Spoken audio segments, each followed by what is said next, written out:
Since that first season that Coach Saban arrived at Alabama in 2007, this game has been on the national stage. Every year, both teams have been in the top 20, with at least one of the teams being number 1 or number 2 9 times. There have been some great battles in this series, but since Alabama's 21-0 victory over LSU for the 2011 National Championship, the Crimson Tide have won 8 in a row over the Tigers. In those 8 games, LSU has not scored over 17 points in any game, has been shut out 3 times, and the Crimson Tide defense has held the Tigers to an average of just over 9 points per game. Alabama and LSU entered this matchup at the top of the rankings once again. Alabama is number 1 in the coaches poll, while LSU is number 1 in the Associated Press. And in the playoff rankings, the Tigers are second with the Tide at number 3. LSU already has some impressive wins on their resume. The Tigers defeated then number 9 Texas 45-38 in week 2. For their homecoming, they weren't very welcoming to the 7th-ranked Florida Gators, as the Tigers defeated them by 2 touchdowns, 42-28. In their last game against number 9 Auburn, it was a battle, but LSU prevailed 23-20 in Baton Rouge. While both Alabama and LSU have been known for their defense, this year's matchup features the top 2 offenses in the SEC. Alabama leads the SEC and is second in the nation in scoring offense, averaging over 48 points per game. LSU is just behind the Tide and is 4th nationally, averaging 46.8 points per game. The Tigers lead the SEC in total offense, averaging over 535 yards, while the Crimson Tide is second, totaling 506 yards per game. While Alabama and LSU can run the ball, it hasn't been their strength this season. Alabama is 8th in the conference in rushing offense, while LSU is 10th. Contrary to series history, both teams have made their mark in the passing game. Leading the Tigers' high-octane offense is senior Joe Burrow. Last season, Burrow completed just 58% of his passes, as he averaged just 222 yards passing per game with just 16 touchdowns and 5 interceptions.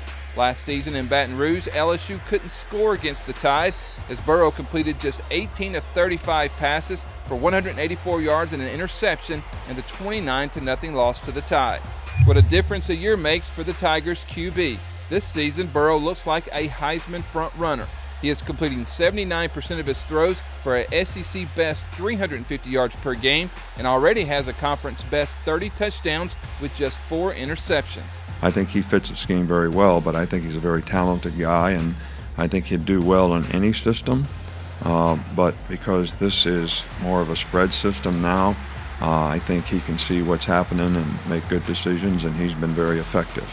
And for the Tide, all eyes have been on the status of the Tide's top quarterback, Tua Tagovailoa. The question all week has been, will Tua be ready for the Tigers?